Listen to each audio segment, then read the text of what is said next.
Share market કે mutual ફંડમાં investment કરો છો તો આ રીલ તમારા માટે છે. જો માર્ચ મહિના પહેલાં તમે ડિસિઝન લ્યો છો તો તમને ટેક્સમાં ઘણો બધો બેનિફિટ મળે છે. તમારું મ્યુચ્યુઅલ ફંડનું અનરિયલાઇઝ પ્રોફિટ સ્ટેટમેન્ટ તમારા બ્રોકર અથવા જો ડાયરેક્ટ ઇન્વેસ્ટ કરતા હોય કોઈ એપ્લિકેશનથી તો તે જોઈ અને ₹1,25,000 સુધીનું જો તમારું એમાં ઇન્કમ થયેલી છે તો તે પ્રોફિટ તમે બુક કરી લ્યો, જેથી કરીને તમને સરકાર તરફથી 1,25,000ની જે LTC લોંગ ટર્મ કેપિટલ ગેઇનની જે છૂટ મળે છે તે તમે મેળવી શકો અને એ જ પૈસા તમે પાછા એ જ મ્યુચ્યુઅલ ફંડમાં એ જ સ્ક્રિપ્ટમાં અધરવાઇઝ તમને જે યોગ્ય લાગે એ સ્ક્રિપ્ટમાં ઇન્વેસ્ટ કરી દો. એટલે તમારો પોર્ટફોલિયો ઇન્વેસ્ટમેન્ટનો જેમ હતો એમ જ રહે, પરંતુ તમારો ₹1,00,000 જે પ્રોફિટ છે તે બુક થઈ જાય અને એની ઉપર તમને કોઈ ટેક્સ ના લાગે.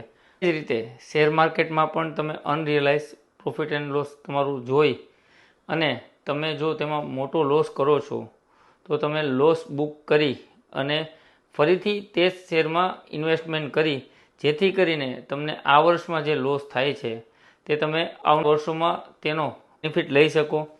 ફ્યુચરમાં જે પ્રોફિટ થાય છે તેની સામે તે તમે સેટ ઓફ કરી શકો.